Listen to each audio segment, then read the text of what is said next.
The article that I'm going to be talking about is ABC News headline known as "Where's Paco? Dog Lost on Flight. Delta offers $200." And this is pertaining to Chapter 8 about the property systems and personal property more in particular. It's about Alan, who went to go visit his friends in Mexico, and then he had seen a stray dog on the beach. And when Alan asked his friends about the dog, apparently this dog, he roams around the beach and the surrounding areas, and he's there quite often. So Alan decides to go and rescue this dog. He ends up spending around $95, a little more, getting it vaccinated for diseases and treating it for fleas and buying it a collar and a carrier. Paco made his trips from the States on Aeromexico with no problem, and at that point, he had taken his dog for a short walk, let him out to play for a little while, and then he was ready to take his last flight back to Detroit on the Delta Airlines. The cage that they had for Paco was too small according to Delta's pet carrier policy, so he had to sign a waiver absolving any liability on Delta's half, and then he boarded his flight. After waiting in the Detroit pet claim, he began to suspect that something had gone wrong. He had then waited 2 hours and eventually was told that his dog did not make it on the flight, but it was being cared for by a Delta employee and would be on the next flight to Detroit. The next day, Alan's friends from Mexico had called Delta to see the status of Paco, but they were told that the dog had broken out of the carrier and had escaped. This dog now was a small Dachshund Jack Russell mix, so it's not a very strong dog, let alone strong enough to break out of its carrier.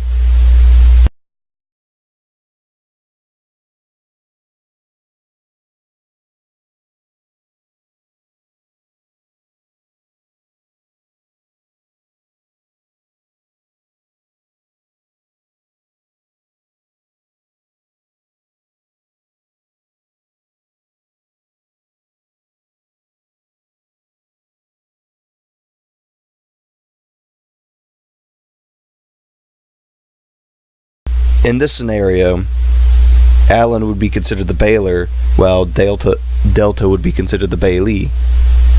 While they're both receiving something, though, it's a much more of a bailee's responsibility in this case, because yes, while Alan is receiving a flight to Detroit, Delta Airlines, they are receiving an extra payment to fly a dog, the dog itself, and the money from Alan for a ticket for himself. Delta has much more of the level of duty put on them, and due to this, their gross negligence, they lost the dog somewhere in between Alan arriving at Delta and then leaving from Delta to Detroit. However, even though Delta did lose Alan's dog, he signed a waiver, and because of this, it most likely protects Delta in any instances that they do happen to lose a pet or that a pet happens to die on a flight. And there have been many other examples of this happening on many different flights. United Airlines, they've been a trendy topic on the news lately.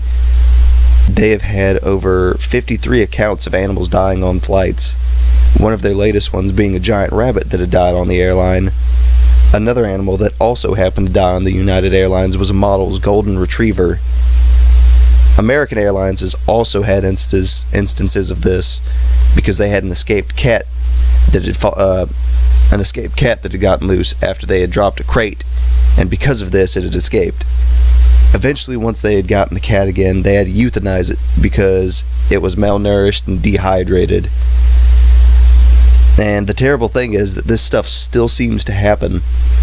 While we're in a much modern times compared to back in 2007, we still see headlines all the time about animals either getting lost, injured, or even dying. From what I've learned about reading this article is that if I'm going to take my personal animal onto a flight, most airlines don't see it as another creature. They just see it as, okay, this is someone else's personal property, so they don't treat it quite as humanely.